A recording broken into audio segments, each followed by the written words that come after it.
Brain stroke రావడానికి ముందు ఖచ్చితంగా కొన్ని సిమ్టమ్స్ ఉంటాయి అని అంటారు. ఎగ్జాక్ట్ గా ఏంటి సార్ అవి? బ్రెయిన్ స్ట్రోక్ అనేది యూజువల్ గా సడన్ గా వచ్చే ఈవెంట్. సో పేషెంట్ అప్పటి వరకు బాగుండి సడన్ గా వస్తుంది. దీనిలో మెయిన్ గా సడన్ గా వీక్నెస్ రావడము, లేదా ఆ సైడ్ ఒక సైడ్ తిమ్మిరి రావడము, మూతి ఒక సైడ్ వంకర పోవడము, మాట స్పష్టంగా లేకపోవడం అనేది.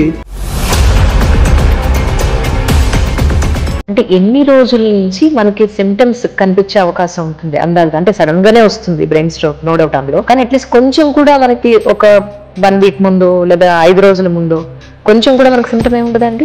ఒకటి మినీ స్ట్రోక్స్ అంటాము, ట్రాన్సియెంట్ ఇస్కెమిక్ అటాక్స్ అంటాము. వీటిల్లో అట్లా మీరు చెప్తున్నట్టుగా వార్నింగ్ సైన్స్ లాగా వచ్చి తగ్గిపోవచ్చు. కానీ మోస్ట్ ఆఫ్ ద టైమ్ ఇక్కడ సెన్సిటివ్ ప్లేస్ అంటారు బ్రెయిన్ కి దెబ్బ తగలడం అనేది. సో అదే అండి, బోన్ ఎవ్రీథింగ్ మన బ్రెయిన్ అంతా ప్రొటెక్టెడ్ గానే ఉంటుంది స్కల్ తోటి. Impact severity important. చిన్న వయసులో పిల్లవాళ్ళకి సివియారిటీ, మనం చేయి కొట్టినప్పుడు వాళ్ళకి ఎక్కువ ఫోర్స్ ఉంటుంది కాబట్టి.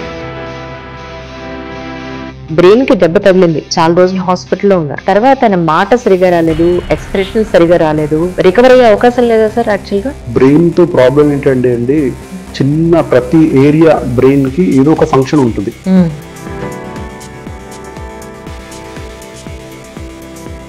కానీ పక్షవాతానికి ఇప్పుడున్న టెక్నాలజీస్ లో కొత్తగా వచ్చిన ట్రీట్మెంట్స్ అంటే ఏం చెప్తారండి? ఆప్షన్స్ ఏముందండి? సో రీసెంట్ గా అయితే మనం ఫస్ట్ మాట్లాడుకుంది ఇంజెక్షన్ ఇచ్చుకొని క్లాట్ ని కరిగించడానికి ఉందండి. సో మీకు ఇప్పుడు చెప్పిన గోల్డెన్ పీరియడ్ 4.5 అవర్స్ ఇంజెక్షన్ వరకు. సో 24 అవర్స్ వరకు ఇప్పుడు మనకి ఎక్స్టెండ్ అయింది ఇది క్లాట్ ని రిట్రీవ్ చేసుకోవడానికి. అదే పేషెంట్ ఆ క్లాట్ మేజర్ బ్లడ్ వెజల్స్ లో ఉండి డ్యామేజ్ చాలా వరకు లేదు అనుకుంటే థ్రాంబెక్టమీ కూడా ఆఫర్ చేస్తాం. థ్రాంబెక్టమీ అంటే అక్కడ వెళ్ళి క్లాట్ ని తీసేయడం జరుగుతుంది.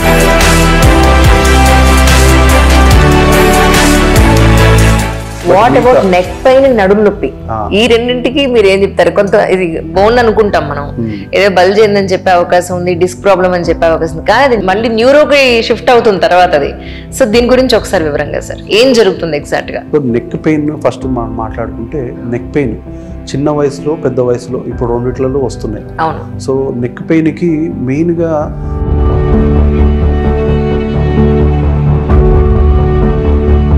మజిల్స్ ఉంటాయి, నర్వ్స్ ఉంటాయి. అవును. సో జాయింట్ పెయిన్ కానీ మజిల్ పెయిన్ కానీ ఉంది అనుకోండి, యూజువల్గా ప్రజెంటేషన్ ఇంపార్టెంట్. పేషెంట్ ఎట్లా ఉంది, ఎట్లా వచ్చింది అనేది చూస్తాం.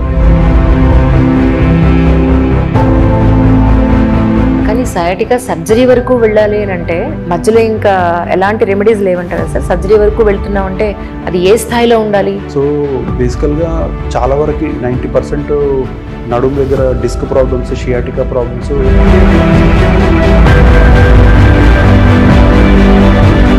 కొంతమంది పేషెంట్స్కి ఏమవుతుందంటే ఆ పెయిన్ టాబ్లెట్స్ తగ్గదు.